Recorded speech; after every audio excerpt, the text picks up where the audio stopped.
Hello दोस्तों, love for English literature में आपका स्वागत है।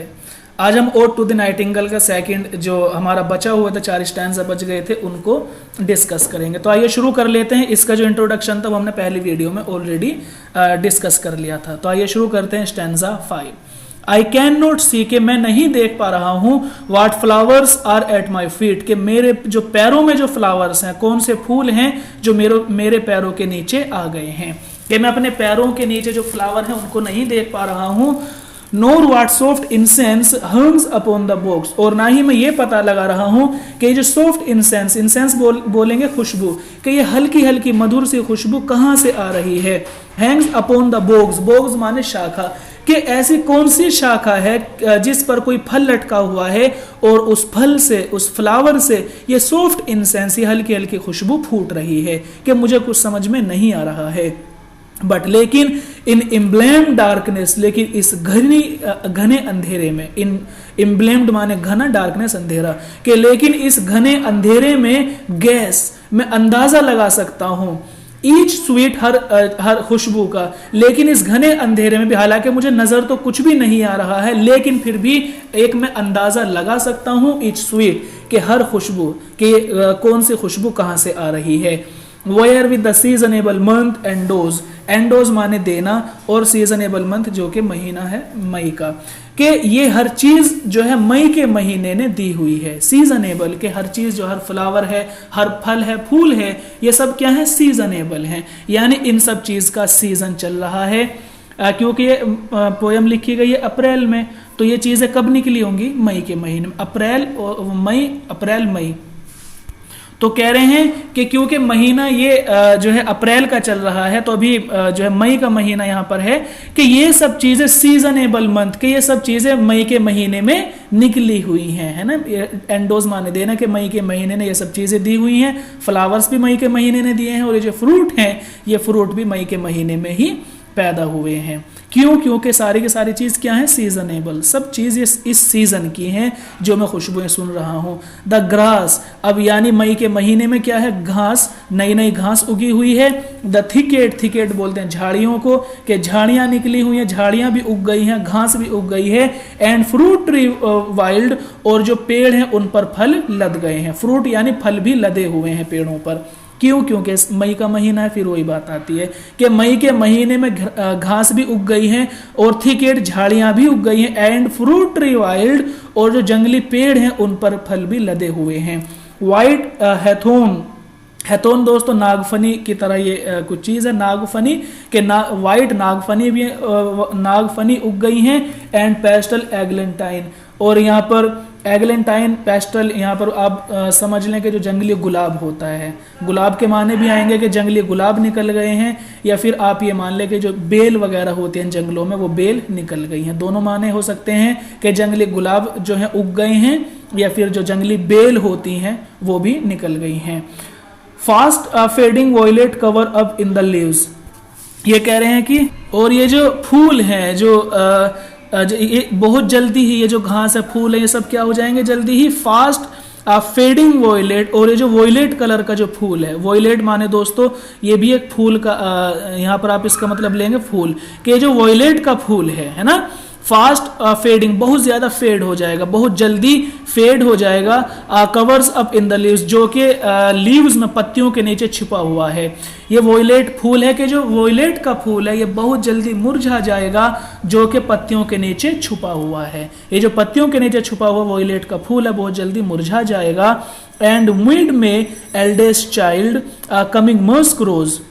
ये कह रहे हैं, और मई के महीने का जो सबसे पहले निकलने वाला फल या फूल होगा वो क्या है, coming musk rose,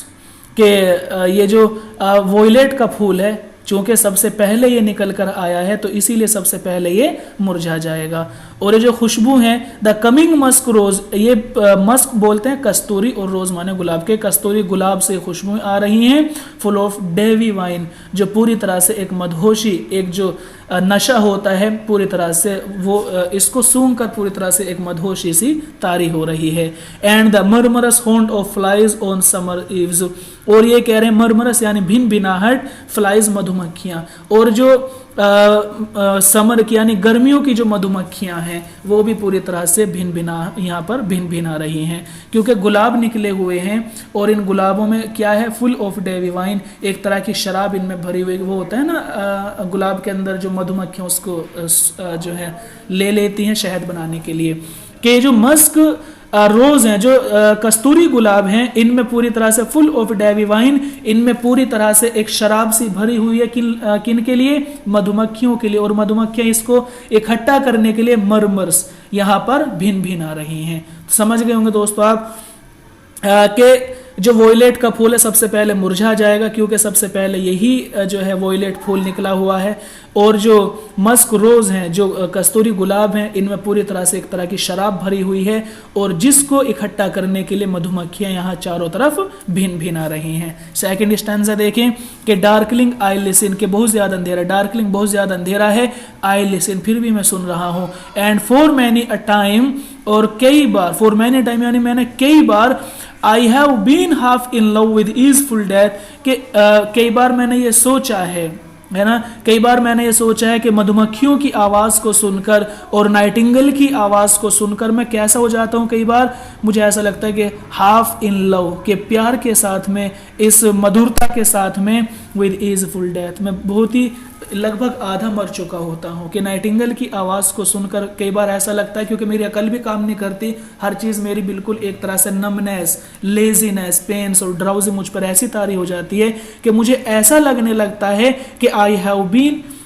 half in love with easeful death, के मैं इतना प्यार करता हूँ इस आवाज़ से, ये जो नेचुरल सीन है इससे, कि मैं लगभग आधा मर चुका होता है, ईजफुल डेथ में आराम से आधा मर चुका होता हूँ। ठीक है, कोल्ड हिम सॉफ्ट नेम्स, और मैंने नाइटिंगेल को कई बार अच्छे अच्छे नाम दिए हैं, कहाँ, इन मैनी म्यूज्ड राइम, अपनी राइमिंग, अपनी पोयम्स में, कि कई बार मैंने नाइटिंगेल को अपनी पोयम्स में अच्छे अच्छे नाम दिए हैं, सॉफ्ट नेम्स मैंने उसको पुकारा है, to take into the air my quiet breath, और अब मैं उससे बस यही प्रार्थना करूंगा कि वो मेरे इस सांस को लेकर चली जाए और उसको हवा में बखेर दे, है ना, to take into the air, के मेरी सांस को बखेर दे, कहा, इन टू द एयर, हवा में मेरी सांस को बस बखेर दे, है ना, एंड क्वाइट ब्रीथ, बिल्कुल पूरी तरह से मेरी सांस को, ब्रीथ बोलते हैं सांस को, कि मेरी सांस को पूरी तरह से हवा में ही चारों तरफ ऐसे ही स्प्रे कर दे, बखेर दे।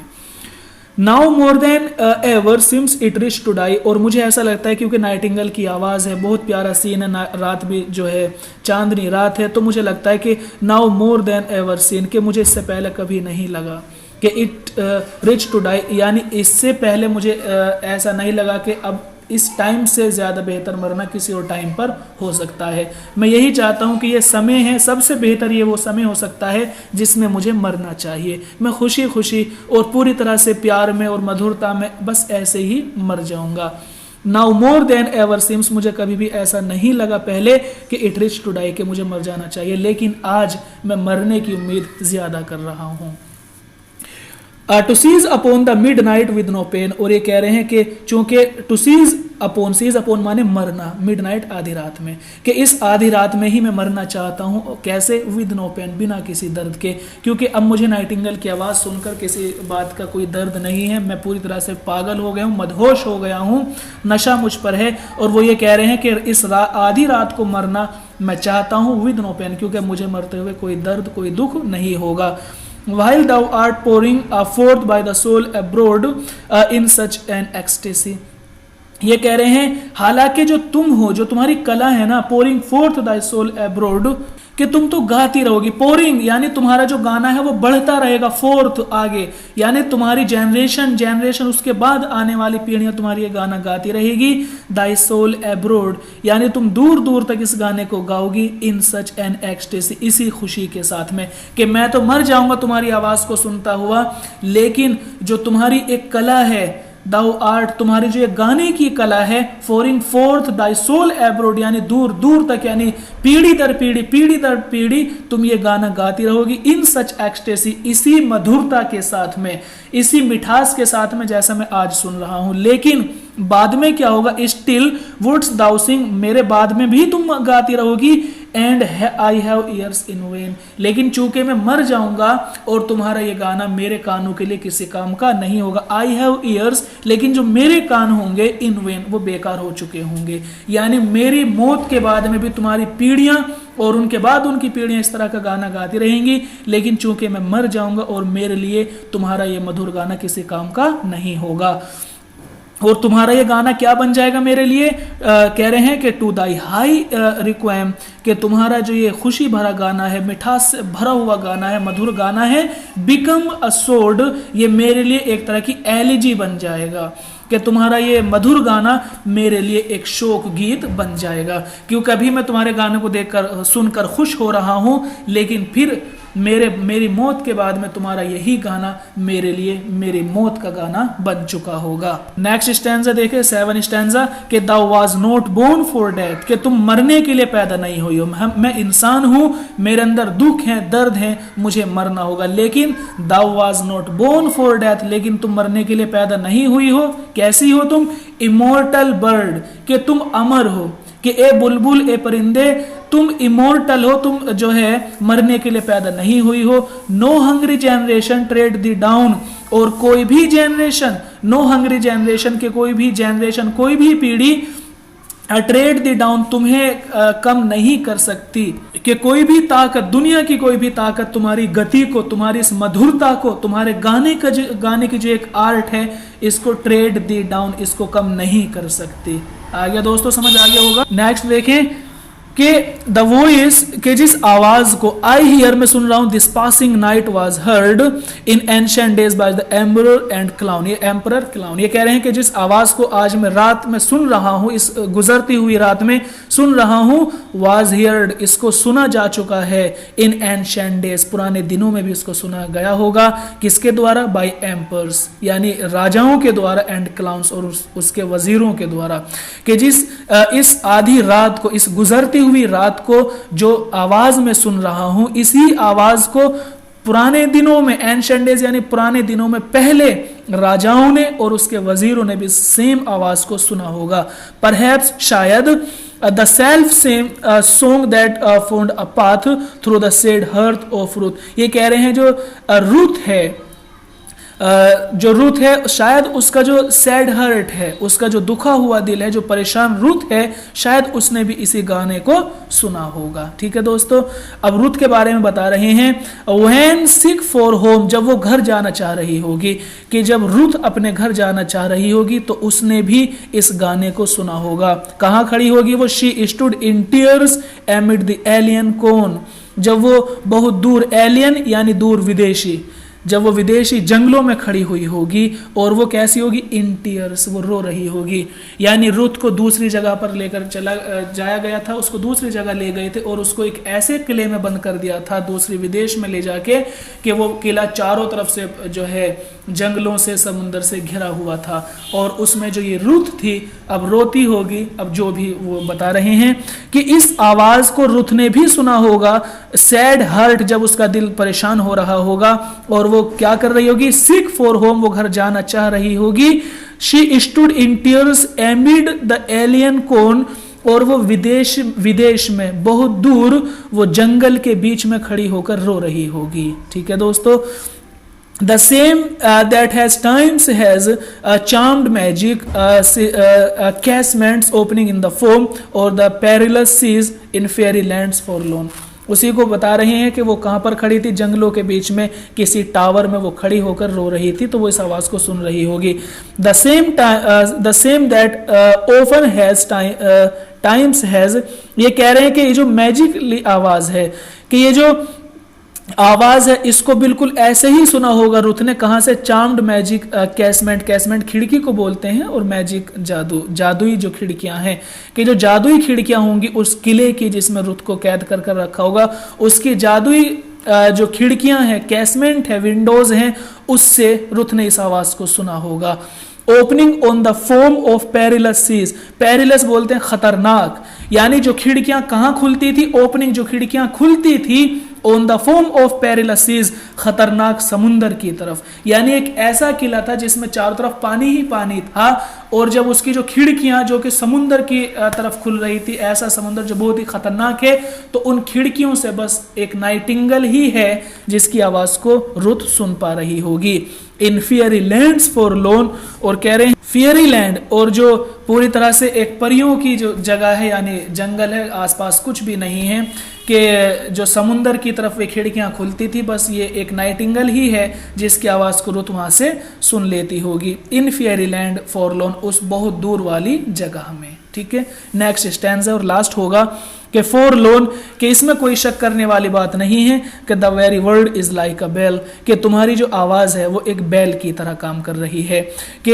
ए नाइटिंगेल तुम्हारी आवाज बिना किसी शक के एक बेल की तरह काम कर रही है, घंटी की तरह काम कर रही है। To tell me back from thee to my sole self, मेरे लिए, मुझे वापस आने के लिए, कहां पर, टू सोल सेल्फ, वापस आने के लिए, कि मेरी लाइफ में जो मेरी एक रियलिटी है, उस रियलिटी में वापस लाने के लिए तुम्हारी आवाज मेरे लिए एक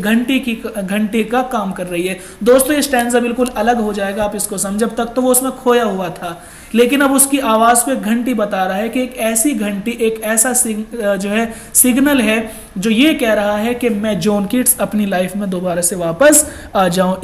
यानी इमेजिनेशन से निकलकर रियलिटी की तरफ लौट आऊं। एड्यू तो कहते हैं फ्रेंच वर्ड है, इसके माने आते हैं अलविदा, कि ए नाइटिंगेल अब तुम चली जाओ, है ना। एड्यू कि तुम चली जाओ, क्यों, क्योंकि the fancy can not cheat so well, क्योंकि जो इमेजिनेशन है, ये जो दिखावा है, ये ज्यादा देर तक चीट नहीं कर सकता, धोखा नहीं दे सकता। कि जो तुम्हारी आवाज है, इतनी मीठी आवाज है, तो ये मुझे ज्यादा देर तक धोखा नहीं दे सकती। As she is famed to do, क्योंकि नाइटिंगेल, फेम्ड माने मशहूर है, कि नाइटिंगेल मशहूर है क्या करने के लिए, चीट करने के लिए, लोगों को धोखा देने के लिए। कि नाइटिंगेल को तो इस बात के लिए मशहूर है कि वो लोगों को धोखा देती है, लोगों को चीट करती है। डिसीविंग एल्फ, और तुम लोगों को, डिसीव माने धोखा देना, एल्फ माने परी, कि लोग तुम्हें एक ऐसी परी मानते हैं जो लोगों को धोखा देती है, तो इसलिए तुम क्या करो, एड्यू, एड्यू तुम यहां से चली जाओ, एड्यू तुम यहां से चली जाओ। द प्लेंटिव एंथम फेड्स, और जो तुम्हारा ये जो प्लेंटिव यानी ये दर्द भरा जो गाना था, एक एंथम था, ये क्या हो रहा है, फेड हो रहा है। अब मुझे वो मजा इसमें नहीं आ रहा है, क्योंकि अब मैं रियलिटी की तरफ वापस आ रहा हूं, कि तुम्हारे इस गाने में, तुम्हारी इस आवाज में जो एक मधुरता थी, एक कशिश थी, वो फेड होने लगी है। Past the near meadows over the still stream, और ये कह रहे हैं हालांकि जो मीडोज हैं, जो चरागाह हैं, और जो स्ट्रीम है, जो समुंदर है, नदियां हैं, वहां से ये तुम्हारी आवाज जा चुकी है, वहां से ये तुम्हारी आवाज वहीं पर ठीक है, चरागाहों में, समुंदर में, वहीं पर ठीक है, लेकिन मेरे लिए अब ये किसी काम की नहीं है। अप द हिल साइड, और तुम्हारी आवाज जो है वो पहाड़ों के ऊपर जो है सुनी, वहीं के लिए ठीक है, पहाड़ों के ऊपर, समुद्रों में और चरागाहों में ठीक है। And now it is buried deep, और ये कह रहे हैं कि अब इस आवाज को मुझे छोड़ना होगा, है ना। In the next valleys glades, ये कह रहे हैं कि अब तुम्हारी जो आवाज है इसको बरी करना पड़ेगा, डीप बहुत गहराई में। In the next valley glades, valley glades यानी पेड़ों की ऐसी जगह जहां पर कुछ चीज ना हो, पेड़ होंगे आसपास लेकिन बीच में कुछ खाली जगह जो होती है, कि अब तुम्हारी आवाज को ऐसा मानो कि किसी बहुत गहराई में जहां पर पेड़ है उसके अंदर मुझे दफन करना होगा। इसका मतलब सीधा सीधा ये है कि पूरी तरह से मुझे तुम्हारी आवाज को छोड़ना होगा, अपने जो एक इमेजिनेशन है उससे रियलिटी की तरफ मुझे आना होगा। तो कह रहे हैं कि तुम्हारी आवाज चरागाहों के लिए ठीक है, तुम्हारी आवाज समुद्रों के लिए ठीक है, तुम्हारी आवाज पहाड़ी इलाकों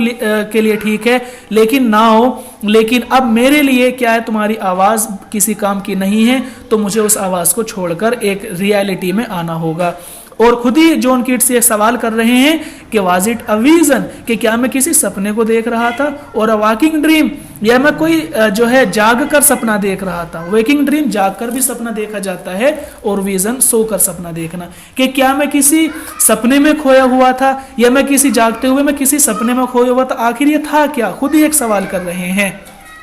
फ्लैड इज दैट म्यूजिक, और अब इस म्यूजिक को, ये जो नाइटिंगेल की आवाज है, इसको क्या करो, फ्लैड, इसको मुझसे दूर कर दो, कि ये जो आवाज है नाइटिंगेल की, इसको मुझसे फ्ली माने भाग जाना, दूर हो जाना, कि इसको मुझसे दूर कर दो, इसको जाने दो। क्यों, क्योंकि डू आई वेक और स्लीप, ये कह रहे हैं कि क्या मैं सोया हुआ हूँ या जागा हुआ हूँ। इस आवाज़ को मुझसे दूर करो, क्या मैं सोया हुआ हूँ या मैं जागा हुआ हूँ। देखिए किस तरह का जॉन कीट्स कह रहे हैं कि मैं सोया हुआ हूँ या जागा हुआ हूँ, मैं सपना देख रहा हूँ या जाग कर सपना देख रहा हूँ, मुझे ये कुछ समझ में नहीं आ रहा है। तो इसलिए क्या करो, फ्लैड इज़ दैट म्यूज़िक, ये म्यूज़िक मुझसे दूर होना चाहिए, मुझसे दूर कर देना चाहिए। तो दोस्तों इतना ही काफ़ी है, उम्मीद है कि पैरा समझ में आ गया होगा। आज के लिए इतना ही काफ़ी। सुनने के लिए धन्यवाद। आपका दिन शुभ हो।